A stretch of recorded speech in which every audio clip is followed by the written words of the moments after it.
Podcasting from Woodstock, Georgia, welcome to Soul Solutions, a show where we overcome our fears and our limiting beliefs. I'm your host, author, and certified life coach, Terry Kozlowski. Episode 31, How to Accept Our Weaknesses for Personal Growth. Weaknesses are those areas of our lives the ego uses against us. Our inner critic reminds us of those things that we don't do well. But we aren't meant to be good at everything. Our individual skill sets are unique and supposed to differ from others. I took business courses in college and had a minor in accounting. I can keep my accounts balanced, determine profit loss, but I am not good at doing taxes. I spent 2 years doing them myself and each year pay taxes after getting refunds most of my life. Obviously, there's a limitation in my skill set. Could I learn how to do my taxes effectively? Sure. But is it the best use of my time when my soul wants me to write and coach others? Probably not. So allowing my egoic mind to make me feel bad about myself is a waste of time and energy, especially when I can easily have someone else who is excellent at doing taxes take care of them for me. But many of us permit the ego to focus on areas where we don't thrive, keeping us stuck and feeling negative about ourselves. When we know the areas where we don't thrive, it keeps us from exerting energy ineffectively. Understanding weaknesses versus strengths. We all have innate abilities. Each of us also has those things that we're passionate about doing. When our passion and talents collide, those areas are where our soul wants us to be. This inspired action usually is where we find ourselves in a flow state and lose time and enjoy our work. The effort we put towards those things that enthuse us is our mission, our purpose. But when we are doing things we dislike or find frustrating, we may need to consider the effort we are putting out is not the best thing for us to do. I'm not saying we won't get frustrated doing those things we enjoy. Still, when we come upon an obstacle, we can easily overcome it because our minds are open. When we dislike what we are working on, the ego will quit if it gets irritated. Our strengths are a combination of our innate skill set, our passion, and where we feel confident. Our weaknesses may be areas where we do well, but don't make us feel self-assured. We feel weak, even if we did something good enough. So why do we do things that don't inspire us or make us feel inadequate? We can't avoid those areas where we don't thrive, but if we are aware of them, we can do the best we can, even if it means we hire somebody else to do our taxes. When we can focus on what we do best, our influence will be more significant and our happiness will increase. Not two sides of the same coin. Dr. Don Clifton helps psychology to focus on what makes a person well-adjusted. His focus was a strength-based approach to helping others instead of trying to fix their shortcomings. Limitations are not always negative. In a dualistic, egoic world, we think weakness is the opposite of strength. But in reality, it means that we don't have an innate ability in a specific area. It's the absence of natural aptitude. Again, I can learn to do my taxes, but it doesn't mean I'll ever enjoy doing the work, and I certainly wouldn't want to be a tax consultant. We know many people who have jobs they can do, but don't enjoy. And many of these people are miserable. And when we see someone who loves the work they do, they excel. We can see their confidence, joy, and know they are genuinely concerned about what they produce. Our strengths rise from our inborn talents, which fuels us to continue to learn and grow. Our growth mindset is a natural state when our abilities and passion collide. We can't take an area where we don't have a natural ability and make it a genuine strength. We can learn about it, practice, and gain aptitude. but we base an actual strength on an underlying ability that we consciously choose to develop.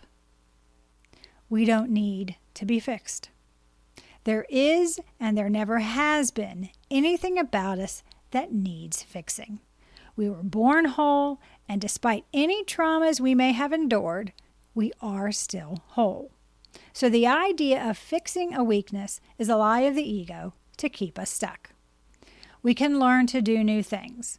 We can change our behaviors and gain understanding. But those areas in which we are not innately gifted aren't something to be fixed. When we realize our weaknesses, we can take responsibility by managing them. We can use our strengths to decrease their undesirable effect. Those things that come easily to us, we often take for granted. But these are the areas that we have our gifts. It's the lie of the ego that only when something is difficult and hard is it valuable. So we invest time, money, and effort in those areas in which we struggle, instead of those that come effortlessly to us. If we invested our time, money, and effort in those areas we enjoy and can do without difficulty, think of how much more we can give to others. Mastery is the capacity to invest in the areas where we already have a natural tendency to excel. Are we allowing our weaknesses to hinder us? When we know those areas where we have inadequacies, it helps us develop our strengths and move towards our dreams. Our acknowledgement of our weak points mean we don't allow the ego to hinder our progress. Those things about our personality that hold us back don't have to. When we see an area that needs improvement, we have options. We can learn a bit more about that area so we aren't incompetent, or know we need to ask someone for help when a particular issue arises. This knowing builds our confidence and our ability to make a decision and move us forward. Building our self-confidence is essential when we are looking at our strengths and weaknesses. This assurance arises from our soul. When we get quiet and hear the encouraging whispers of our hearts, it enables us to see that we don't need to do everything perfectly. Being competent may be all that we need to accomplish. Remember, a weak area isn't a problem unless we allow the ego to focus on that area and keep us moving towards our dreams. We need to accept this part of us and build up our confidence in those areas to make wise decisions. How? By spending time in the areas we excel, knowing when to delegate to someone more proficient, and reduce our stress by focusing on those areas in which we thrive. Are our behaviors weaknesses? The areas in which we rarely succeed, the ego sees as a weakness. But the egoic mind has a limited viewpoint. Let's look at those areas where we don't excel with compassionate eyes to see the truth. If we have little or no experience in an area, doesn't mean it's a disadvantage for us. Maybe we didn't have any previous reason to explore this skill or weren't aware of how to investigate the subject. If it doesn't interest us, let it pass and move on. But if we're curious, then take the time to study the new topic. Maybe there are things we need to unlearn. Because we believed untruth someone taught us or told us, and now we have limiting belief that hinders our progress. I unwittingly believed that I wasn't creative because an art teacher made a comment to me in high school. This lie that I chose to believe kept me from painting for over 25 years. If we don't have resources, support, or self-discipline, maybe we didn't have the opportunity to grow to our full potential. As told in my new book, Raven Transcending Fear, my childhood trauma kept me from growing as I needed to. I stayed trapped in the egoic mind for over a decade. Once I received the support, resources, and the self-discipline to work through the healing process, I could thrive in these areas that I had little confidence in, but had natural talents. Assessing our strengths and weaknesses. To determine those areas that hold us back from living the life we desire, we need to ask ourselves some questions. What's holding me back? In what areas have I always struggled? What limiting beliefs do I need to unlearn? What areas do I need to build confidence in so I feel competent? Are there certain situations I have more difficulty? Are there issues arising from my personality quirks or my mood? Do I need more experience in an area for me to thrive? Are there ways for me to manage this weakness better? When we evaluate our answers, we can determine if one area's weakness is actually a strength in another. For example, I'm a recovering control freak, which means I have a place for everything, and everything is in its place. But many people only see that I'm well organized. So how we view our weakness or our strengths is different in the situations that we have. Our responses to the questions help us provide solutions to our choices as we move forward to create the life we desire.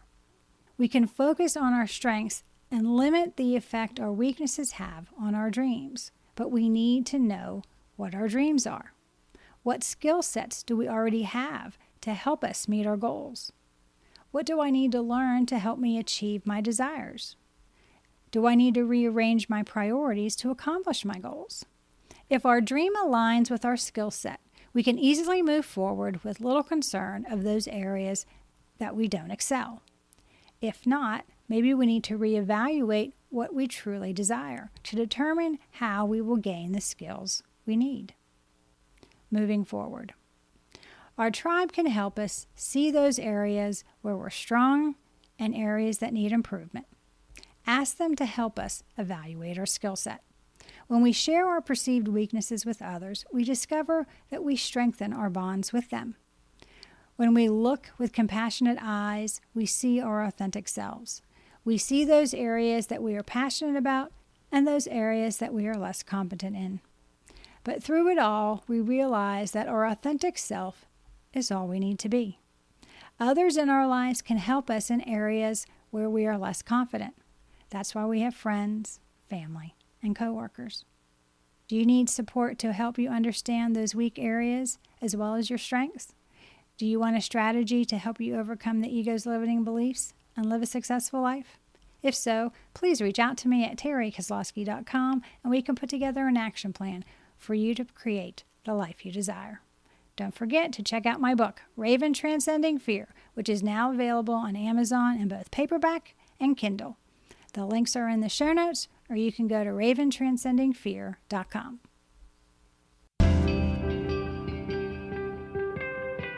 Thanks for listening to Soul Solutions with Terry Kozlowski. If you'd like the show and want to learn more, check out terrykozlowski.com, where you can find the links to everything we talked about in this episode.